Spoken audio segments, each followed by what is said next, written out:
Hello दोस्तों, आज इस वीडियो में पढ़ेंगे हम लोग निजीकरण क्या है। निजीकरण क्या है या प्रश्न आपसे बच्चों घुमा फिरा के एग्जामिनर पूछता है। निजीकरण से आप क्या समझते हैं या निजीकरण से आपका क्या तात्पर्य है। निजीकरण का अर्थ लिखे। तमाम प्रकार से आपको प्रश्न एग्जामिनर पूछता है, बट सबका उत्तर एक ही होगा। आप समझ लीजिए बच्चों, देखिए समझिए ये निजीकरण क्या है, ध्यान दीजिए बच्चों। इसको अंग्रेजी में कहते हैं प्राइवेटाइजेशन। अब आप नहीं समझे होंगे ये प्राइवेटाइजेशन होता क्या है, बट मैं समझा देता हूं। ध्यान दीजिए बच्चों, ध्यान दीजिए। इसको क्या कहते हैं? प्राइवेटाइजेशन। अब ध्यान दीजिए, अब बोलेंगे सर ये प्राइवेटाइजेशन क्या होता है, नहीं समझ में आया, बढ़िया से समझा बता दीजिए। कोई बात नहीं, बस आप बच्चों वीडियो देखते रहिए, पूरा समझ जाओगे। देखो बच्चों, देखिए प्राइवेटाइजेशन का अर्थ होता है, ध्यान दीजिए सभी लोग, जब कोई सरकारी कंपनी होती है, ठीक, सरकारी कंपनी को सरकार निजी कंपनी के हाथों सौंप देती है। कोई सरकारी कंपनी है, मान लो सरकारी स्कूल, आप जिस स्कूल में पढ़ते हो सभी सरकारी स्कूल में पढ़ते होगे, तो सरकारी स्कूल में पढ़ते हैं आप सभी, और उस सरकार का एक फैसला है बिहार सरकार का कि एक काम करते हैं, इस सरकारी स्कूल को आज से किसी प्राइवेट उद्योगपति, किसी प्राइवेट इंसान जैसे मुकेश अंबानी को दे दिया जाए। सब सरकारी स्कूल को मुकेश अंबानी की बात दे दिया जाए। एक बात एग्जाम्पल बताऊं, बहुत बड़े उद्योगपति हैं मुकेश अंबानी, जिनका आप लोग जियो यूज करते हैं, वही मुकेश अंबानी साहब है, ध्यान लीजिए। अब मुकेश अंबानी जी की करेंगे क्या करेंगे, अब अपना सब कुछ, जितने भी लोग सरकारी थे ना, सब प्राइवेट हो जाएंगे, सब प्राइवेट हो जाएंगे। तो बच्चों निजीकरण का अर्थ ही होता है जब सरकार या कोई संगठन सरकारी चीजों का मालिकाना हक किसी प्राइवेट कंपनी को दे देती है कि अब से तुम इसके मालिक हो, तो वही कहलाता है निजीकरण। फिर समझिए, एग्जाम्पल देखो बच्चों, मोदी सरकार पे आरोप लगता रहा है। वर्तमान में जो नरेंद्र मोदी जी की सरकार है, इस पर कई संगठन आरोप लगाते हैं कि सरकार यह निजीकरण कर रही है। अच्छा, क्या निजीकरण कर रही है सरकार? कुछ विद्यार्थी जो रेलवे की तैयारी करते हैं वो कहते हैं सरकार रेलवे को बेच रही है। रेलवे बच्चों समझ, रेलवे पूरा सरकारी है, प्योर सरकारी, और उस रेलवे को बेच करके किसी प्राइवेट आदमी, प्राइवेट उद्योग जिसके पास बहुत पावर है, बहुत पैसा है, उसको दे देती है, और सरकार उससे पैसा लेती है प्राइवेट आदमी से। प्राइवेट आदमी भी कमाता है, जिसके पास कंपनी गया, और सरकार भी पैसा कमाता है। कई लोग निजीकरण का विरोध करते हैं, कई लोग कहते हैं कि निजीकरण गलत है, निजीकरण सही है। कोई लोग कहते हैं निजीकरण सही है। अब डिसाइड कैसे करें सर, सही है गलत?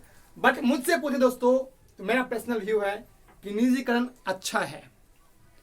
निजीकरण बच्चों अच्छा है।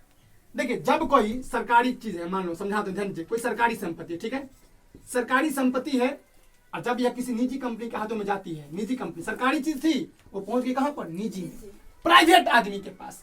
जब प्राइवेट आदमी के पास पहुंचता है ना, तो सर्विस बढ़िया देता है। अब बैंक का एग्जाम्पल लीजिए बच्चों, बैंक का एग्जाम्पल लीजिए। आप गए होंगे SBI, भारत का सबसे बड़ा बैंक है, स्टेट बैंक ऑफ इंडिया। इसकी स्थापना 1955 में हुई थी। SBI की स्थापना 1955 में, ठीक है। और PNB एक बैंक है, PNB पंजाब नेशनल बैंक, 1895 में इसकी स्थापना हुई थी, 1895, ठीक है। पंजाब नेशनल बैंक और SBI state bank of India. RBI का 1935 में, ये फैक्चुअल क्वेश्चन बता देते हैं। RBI का 1 जनवरी 1935 में इसकी, ये सब ऑब्जेक्टिव में पूछ लेते हैं तो मैं बता देता हूँ। RBI का भारत का केंद्रीय बैंक, सेंट्रल बैंक, इसका कार्य होता है पैसा को प्रिंट करना, जारी करना, महंगाई को कंट्रोल करना। हालांकि मैं ये सब बताऊंगा बाद में, समझिए। फिलहाल मेरा टॉपिक है निजीकरण, इसको इस वीडियो में हम समझाएंगे, ध्यान दीजिए। तो बच्चों जो निजीकरण है ना, जब कोई सरकारी कंपनी हो या संगठन हो, सरकार उसको सरकारी से हटा करके प्राइवेट कर देती है, तो वही कहलाता है निजीकरण। प्राइवेटाइजेशन। और यह बच्चों अच्छी है, यह मेरे नजर में अच्छा है। कई लोग मुझे जानते हैं कि इस पर विरोध करेंगे, नहीं सर ये गलत है, निजीकरण गलत है, बट मेरा पर्सनली मानना है, मैं आपको एग्जांपल बताऊंगा, अपने लॉजिक ही बताऊंगा कि क्यों सही है और आप गलत भी है तो क्यों गलत है, मैं बताऊंगा, समझिए। मैं पहले सही बताऊंगा, ध्यान दीजिए बच्चों। आपने एक बैंक सुना होगा नाम SBI, state bank of India. अगर आप कभी गए हो दोस्तों, तो स्टेट बैंक ऑफ इंडिया के जो कर्मचारी सरकारी होते हैं, सरकार की सरकारी नौकरी होता है जो वहां पर, वहां के लोग अपने आप को क्या समझते हैं नहीं पता, अपने आप को समझते हैं हम कौन बहुत बड़े पोस्ट पे पहुंच गए हैं, और आप जाएंगे ना तो आपसे सही से बात नहीं करेंगे, आपके ही नौकर, सरकार का ही नौकर, सरकार का ही सब कुछ, लेकिन सर्विस घटिया। लाइन में रहो, लाइन में नहीं रहोगे तो हम नहीं लेंगे पैसा, ड्रामा, सिर्फ नाटक। थोड़ा भी फॉर्म में अगर नहीं दिए, कोई गरीब आदमी है, कोई गरीब महिला है जिसको फॉर्म नहीं भरने आता, डेट नहीं का, चलो जाइए डेट में लाइए, जाइए फिर भरवा के लाइए, जाइए। अब वो आगे थी, अब पीछे गया, फिर वो लाइन में आएगी, तो उसका बिहेवियर बहुत खराब होता है। बट अब चले जाइए बच्चों प्राइवेट बैंक, HDFC बैंक जाइए। HDFC बैंक एक बैंक है, HDFC या ICICI bank, ICICI bank, ICICI bank, ये सभी HDFC बैंक है और ICICI बैंक प्राइवेट बैंक है, निजी कंपनी है बच्चों।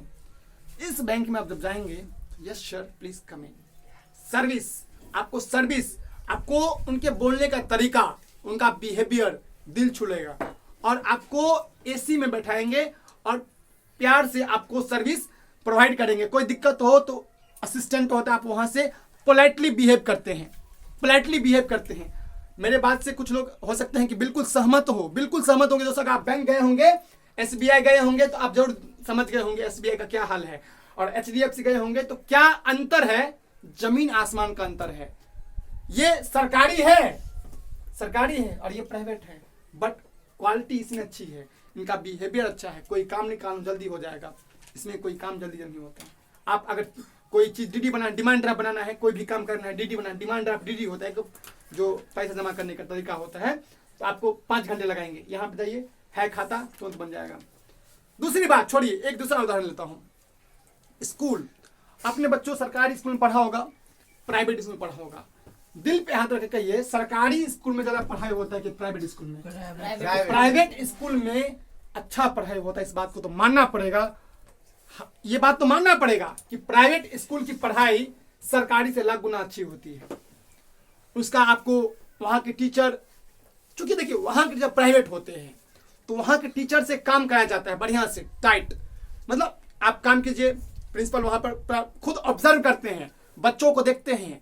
सरकारी में टीचर, अरे यार जो नौकरी तो होगी, आप बैठ के आराम करेंगे ना, कौन दिक्कत है।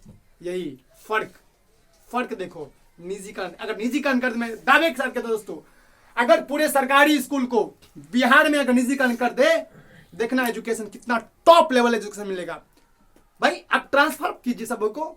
आप यहाँ पे सिस्टम क्या है बिहार में एजुकेशन में, कि आप एक मास्टर जम गया है, आप 3 साल तक है वहीं पर, 4 साल तक है, 5 साल तक है, नहीं, आप हटाइए उसको, ट्रांसफर कीजिए, दरभंगा का मधुबनी भेजिए, मधुबनी का दरभंगा भेजिए, समस्तीपुर भेजिए, भागलपुर भेजिए, पटना वाले को यहाँ लखीसराय भेजिए, लखीसराय वाले को रोहतास भेजिए, मुंगेर भेजिए, ट्रांसफर कीजिए। क्योंकि नया नया जाने पर, नया नया जगह पर जाने पर मास्टर का भी दिमाग काम करता है, अरे यार हाँ नया जगह है, यहाँ अपना घर होता है, अरे अपना ही तो घर है, सब लोग हैं, क्या कर लेगा मेरा कोई, लोग गुदान लेता है। जब नया जगह जाते हैं ना, तो आप देखते नया नया बच्चा, नया नया माहौल, नए नए लोग, तो पढ़ाने का अच्छा से मन भी करता है।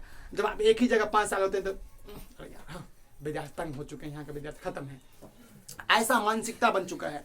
तो बच्चों ध्यान दीजिए, तो सरकारी और प्राइवेट में क्या अंतर है दोस्तों, इसीलिए मैं कह रहा हूं निजीकरण करना परम आवश्यक है, इस बात को मैं कहता हूं।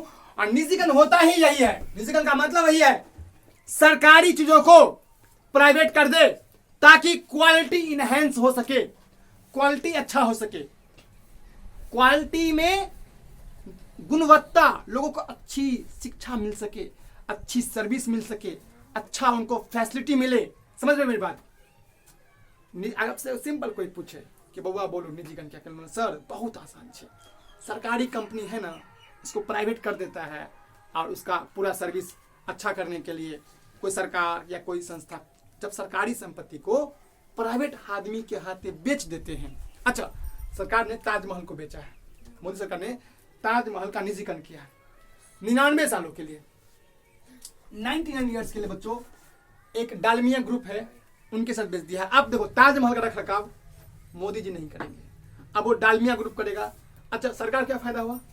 सरकार को फायदा यह हुआ कि डालमिया ग्रुप से वो पैसा लेगा, और तब फिर अब दिमाग में आएगा सर निजीकरण किया तो फिर डालमिया ग्रुप को क्या फायदा होगा? डालमिया ग्रुप है बहुत बड़ी कंपनी, बहुत बड़ी कंपनी, अच्छी कंपनी, बहुत पैसा है उसके पास। तो ध्यान समझिए, डालमिया का चाय पत्ती सभी मिलता है, सब बहुत तरह का ये है। तो डालमिया ग्रुप ने सरकार से लिया। अब तुम बोलोगे सर डालमिया ग्रुप को क्या फायदा होगा? डालमिया ग्रुप को भी फायदा है। फायदा क्या है? देखिए बच्चों, जब आप ताजमहल देखने जाते हैं तो हर एक आदमी से 10-10 रुपया टिकट ले आता है, और लाखों लोग पहुंचते हैं वहां पर, लाखों रुपया कमाते हैं। तो लाखों लोग पहुंचते हैं, 10-10 रुपया ही मान लो टिकट है, और सब कुछ टिकट लिया जाता है। कैंपस में आप जाएंगे तो वहां पर आपको टिकट करवाना पड़ेगा ताजमहल देखने के लिए, 10-15 रुपया जो चार्ज हो, मुझे एग्जैक्टली नहीं पता। आप जाएंगे कैंपस में तो आपसे वो वहां पे जो सर्विस करने वाले होंगे वो आपसे पैसे लेंगे, वो पैसा ले लेगा। उसके बाद आपको एंट्री मिल जाएगा, आप जाइए ताजमहल का पूरा भ्रमण कीजिए, वो पूरा अंदर घूमिए, जहां जहां सेल्फी लेना है सेल्फी लीजिए, मजा उठाइए। करने का सेंस यह है। हाँ, तो इससे फायदा क्या हुआ? इससे फायदा यह हुआ कि सरकार को टेंशन नहीं रहा। अब उतना उसको, अब सब टेंशन डालमिया ग्रुप का है। सरकार को बस पैसा आ रहा है, और डालमिया ग्रुप उस पैसे, जो पैसा आएगा पैसा उसको फिर ताजमहल में लगाएगी, उसको पेंटिंग करेगी, उसका सब कुछ करेगा, रख रखाव करेगा, साफ सुथरा करेगा, उसके अगल बगल पर्यटन, उसके अगल बगल और दुकान, सब इंफ्रास्ट्रक्चर बढ़ाएंगे, और सभी नया नया सामान सब बनवाएंगे।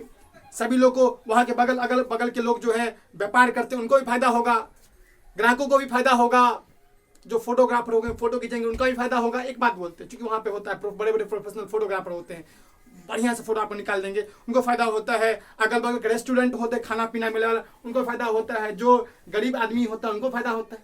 देखिए प्राइवेटाइजेशन कितना अच्छा है, ठीक है। तो कुछ लोग, अच्छा ये बात छोड़िए, अमेरिका की बात कीजिए। यहाँ पर हमारे बिहार में एक लोगों की मनोवृत्ति हो चुकी है, एटीट्यूड हो चुका है। ध्यान दीजिए, सरकारी नौकरी के पीछे पागल हो गए हैं यहाँ के लोग। सरकारी नौकरी कुछ भी चाहे तो सरकारी नौकरी। बट बात करें दोस्तों, अगर हम बात करें अमेरिका में, तो ये सरकारी नौकरी तो यहाँ लोग पागल नहीं होते। वहां पर प्राइवेट नौकरी भी बहुत जबरदस्त होती है, और वहां पे प्राइवेट नौकरी है। देखिए वहां पे अमेरिका में, रसिया में, आप देख लीजिए उठा करके, प्राइवेटाइजेशन ज्यादा है। प्राइवेट कंपनियां बंदों को उठा लेती है, क्वालिटी है आप में, करोड़ों रुपया ऑफर, डायरेक्ट ऑफर, दाम बोलो, तुम्हें उठा लेगा, तुरंत आपको ऑफर आएगा वहां से। तो आजकल यह भ्रम में मत रहना कि सरकारी नौकरी के लोग ज्यादा पैसा कमाते हैं, प्राइवेट कम। जमाना गया, नाम का सरकारी है, अब प्राइवेट। आजकल देख लो एग्जांपल, आरबीआई गवर्नर कितना कमाते हैं? 2 लाख 3 लाख 4 लाख कितना कमाते होंगे? एचडीएफसी के जो हेड है 10 करोड़, 10 करोड़ कहाँ, 10 करोड़ कहाँ, 2.5-3 लाख रुपया। कितना कितना अंतर है। गूगल के सीईओ, गूगल तो, अच्छा गूगल जो कंपनी है, गूगल अमेरिका कंपनी, कौन कंपनी है? प्राइवेट। देखो गूगल, सुंदर पिचाई उसका जो सीईओ है, इंडिया का सुंदर पिचाई है गूगल का, देखो कितना रुपया कमाता है। तो भ्रम में मत रहना कोई कि सरकारी में ज्यादा रुपया मिलता है और प्राइवेट में कम। लेकिन फिर भी लोगों को क्या पता, एक पागलपन हो चुका है, सवार हो चुका कि हमको तो भाई लड़की के लिए लड़का सरकारी ही चाहिए, समझे।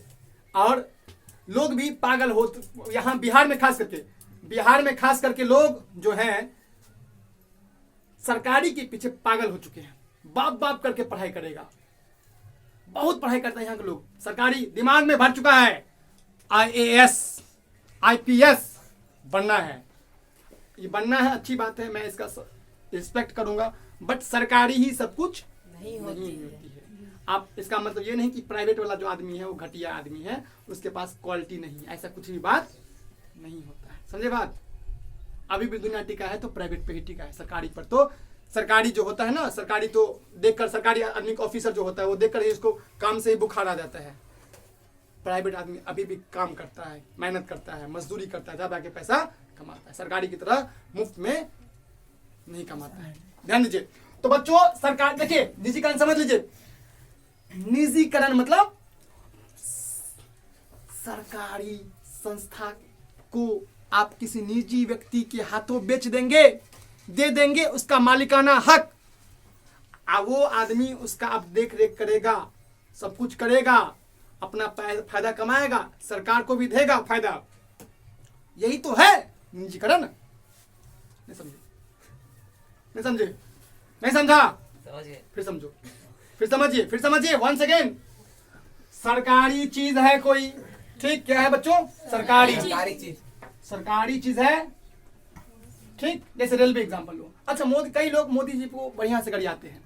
कमेंट से मैं देखता हूं कि मोदी जी ने सबसे घटिया प्रधानमंत्री हैं, रेलवे को बेच दिया, सबको बर्बाद कर रहे हैं, ये कर रहे हैं, वो कर रहे हैं। क्यों ना बेचे? क्यों ना बेचे? ये बताइए, सरकार के पास क्या इतना रेवेन्यू है? नहीं है। और क्या क्वालिटी है इतना? नहीं, क्वालिटी भी नहीं है, घटिया घटिया क्वालिटी है दोस्तों। रेलवे का भी घटिया क्वालिटी है। जब तक निजीकरण नहीं करेगा तो उसका क्वालिटी इनहेंस होगा ही नहीं, होगा ही नहीं। वहां के कर्मचारी हम वाह वाह करते हैं कि हम लोग का जो नौकरी है वो क्या हो रहा है? प्राइवेट होने जा रहा है। ऐसा बात नहीं है। प्राइवेट हो रहा है तो इसका मतलब आपको पैसा थोड़ी भगा दिया जाएगा, आपको जॉब तो रहेगा ही रहेगा। चलिए, तो सरकारी चीजें से प्राइवेट होने में क्या होती है? निजीकरण होता है, और इससे क्वालिटी क्या होती है? अच्छी होती है। सरकार गुणवत्ता को इनहेंस करने में, अच्छा करने में ये कदम उठाती है। इसे कहते हैं प्राइवेटाइजेशन। ठीक है दोस्तों? हाँ, प्राइवेटाइजेशन भी हर 100% नहीं होना चाहिए दोस्तों। 100% होना गलत बात है। 100% आप हर क्षेत्र में प्राइवेट कर देना अच्छी बात नहीं है। हाँ, आप सेक्टर कुछ सेक्टर में कीजिए जिसका परफॉर्मेंस बहुत लो है। एजुकेशन में कर सकते हैं दोस्तों। मैं कहूँगा education is the best. Education अगर प्राइवेटाइजेशन करें तो बढ़िया रहेगा। ठीक है? ठीक है? ठीक है दोस्तों? और इसका मतलब ध्यान दीजिए, आपको समझना है कि privatization is very necessary thing in our education system, specially in the Bihar. हमारे निजीकरण हमारी शिक्षा के लिए क्या है? जरूरी है। ठीक है? आई होप दोस्तों आप निजीकरण समझ गए होंगे। ठीक है?